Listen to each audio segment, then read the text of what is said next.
talk Titans now. Let's bring in Luke Worsham from A to Z Sports this morning. Luke, my man, with a lot of blame to go around from Saturday. Who do we start with? That's a good question. The top two is Tannehill and the offensive coordinator, Todd Downing. And I think a lot of people are wanting to make it a sort of false dichotomy. It has to almost be either the quarterback or the offensive coordinator. But what really happened throughout the game offensively, because we know the Titans defense did their job, right? 9 sacks. Only one team has ever done that before in a playoff game. There were times where the play call was bad, and then Tannehill did a bad job with the bad play call. And both of those things are possible. Like, Todd Downing is the one who called that awful screen to Chester Rogers on the goal line. But, like, Todd Downing didn't stare down Julio Jones on the first play of the game and throw it to Jesse Bates. Like, there are problems both ways with this.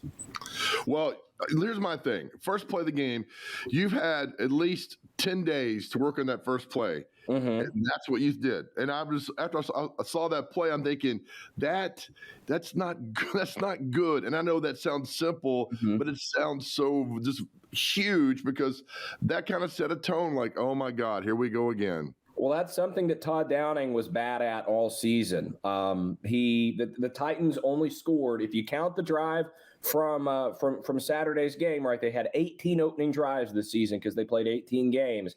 They scored on 3 of those, 3 out of 18. They scored touchdowns on 2 of them. Opening drives were a problem all year for the Titans. It's been over a month since they scored on either of their first 2 opening drives. And in 3 of their last 4 games, they didn't score until the second quarter. I know hindsight's everything. Did they handle the Derrick Henry hype correctly? Because I just think if, bring him out there, but let Foreman keep doing his thing. To me, I would have done that. But again, I'm the best armchair quarterback ever. What do you say about that? I mean, I think to an extent they did let Foreman keep doing his thing. It was sort of a 1-2 punch with the two of them. There were drives that clearly were, quote, Deontay Foreman drives, especially the one where he had that 45-yard run that set up the bad Chester Rogers screen that I mentioned a second ago. And they gave Derrick his opportunities as well. And he didn't break one. And I don't think that had anything to do with his foot. I just don't know that it was necessarily there. But that there were several times where, you sort of lean forward and you're like, oh, there goes that big Derrick Henry play. And then, a Cincinnati defender would come and make the tackle and make the play. So I think they handled that as well as they probably could have. When this team moves forward to 2022, what do you think, Luke's going to be different about this football team?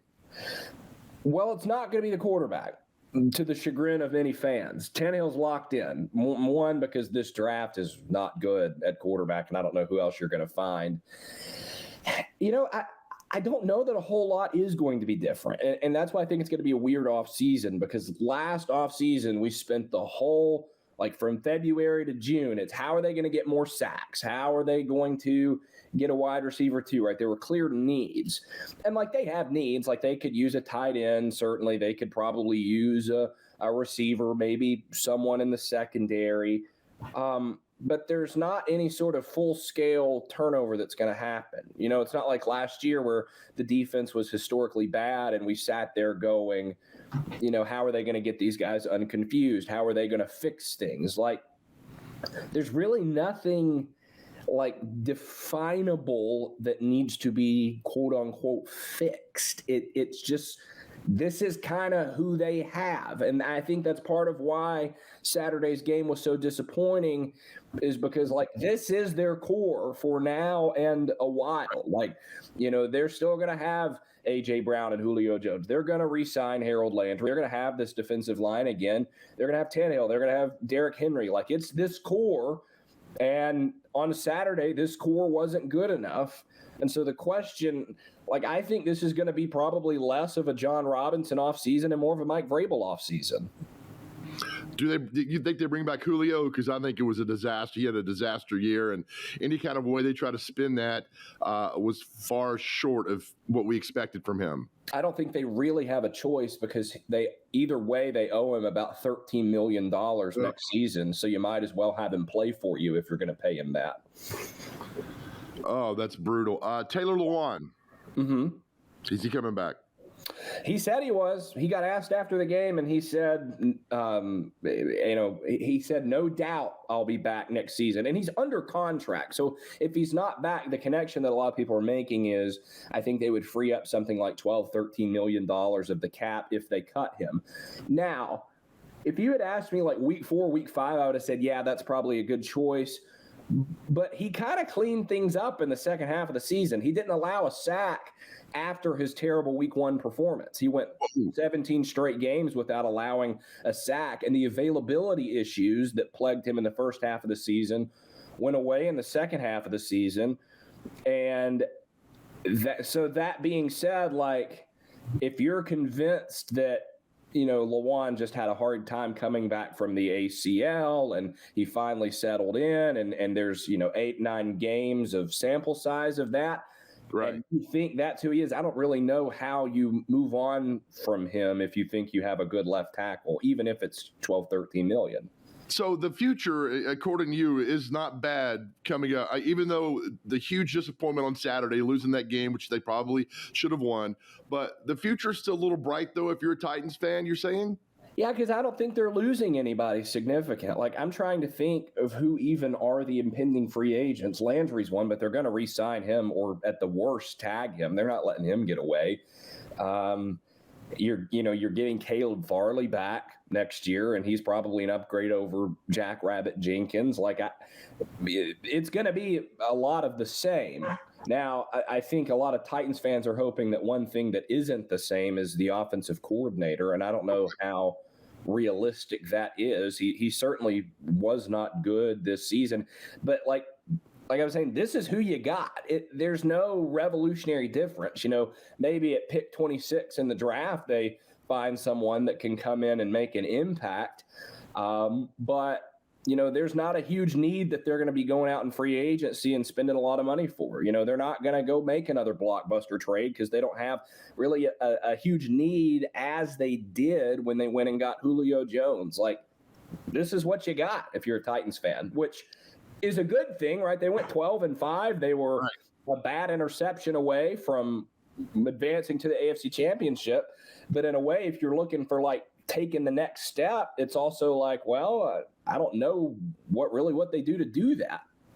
That last play, the interception, and I know, again, we could talk about this all day because we're the best armchair quarterbacks around, but there is a still photo of that play, the last interception, where there's Ferkser's wide open in the middle, there's a running back wide open in the flat, and then there's the guy who threw the ball to who's triple covered. Mm-hmm. To me, that would drive me. If I'm Ryan Tannehill, I'm having nightmares about that picture until the season starts next year. Tannehill was dejected after the game in a way that I have really not seen a player be dejected after a loss, because he came out and walked to the podium, and I asked the first question. I just asked him to evaluate his performance from the game. And as he was answering that, it was a lot of like pregnant pauses. He would say, wasn't good enough. That man was distraught. And Vrabel said it too, because Vrabel got asked about Tannehill. He said, no one feels worse about this than Tannehill. And, I put that out. I was like, Tannehill's clearly very dejected, and this has really taken a toll on him. And all these comments were like, well, I bet when he goes home and sees that bank account, he's going to be just fine. But it's going to wear on him. And I like Tannehill. I've been a big supporter of his over the years, but especially in Tennessee. But 3 years in a row when the Titans needed him in a playoff game, he didn't come through. And that's why the whole, well, this year was Todd Downing's fault, let's see what happens next year. It's like, he had 2 playoff games with Arthur Smith where the Titans needed him and he wasn't able to come through. He was just sort of flat in those games, and then on Saturday he was disastrous. So, and this is what I wrote after the game, I think there's every reason to doubt Like, I don't know why someone would think, well, in year 4, give it a 4th chance, it's going to dramatically change. Like, again, I like Tannehill. I've been a defender of him. I think he's a good, not great quarterback. And up until Saturday, I was firm in saying I think you can win a Super Bowl with Ryan Tannehill. But he has shown a tendency to sort of disappear and on Saturday melt down in the postseason. You know, what's funny is, Luke, after the game, there were some, of course, Twitter's not real life. We know that. But there were some like, well, you know what? Should have never let Mariota go. And I go back and I tell people the Denver game in 2019 was the worst game I've ever seen by an NFL quarterback. Marcus Mariota was not the answer. He was never going to be the answer. Heck of a nice guy. Getting Tannehill was a huge and massive upgrade. Oh, yeah. So just Titans fans know that. Well, Mariota in that Denver game, in just the one half that he played, he overthrew Derrick Henry on a screen. He sailed a 2-yard stick route to Delaney Walker, and he was in a clean pocket and just, as I would say, he froke out and just sprinted straight into Von Miller for no reason and took a sack. So it could be worse, Titans fan. Yes. Luke, again, thank you. I love the work you're doing. You've got opinions. Keep doing it, man. We'll keep having you on the show. I appreciate your time, buddy. Appreciate it. Thanks, Joe. All right, Luke Worsham, A to Z Sports on that. That's, again, go back and watch that Titans game of 2019 and Mariota. It was awful. And I'm going to tell you something else real quick, too, why I knew that Mariota was not the answer. Remember the practice when the Patriots came to the 2-a-day practices and then they played at Nissan Stadium that Saturday? Well, they were doing these 7-on-7 drills, and Brady was just destroying the Titans secondary, just destroying the secondary. Well, then Mariota comes up there. Mariota sells a pass that I promise you was so far, it almost hit me over at Channel 4. I mean, it was an awful pass. And I remember watching Mike Vrabel was out on the field, seeing that, and then Brady comes back there and rips things left and right. I'm thinking, this isn't going to work. I mean, Vrabel knows what a quarterback is, and Mariota's not his guy. And then sure enough, a few weeks later, Mariota was just so bad. And then Tannehill took over.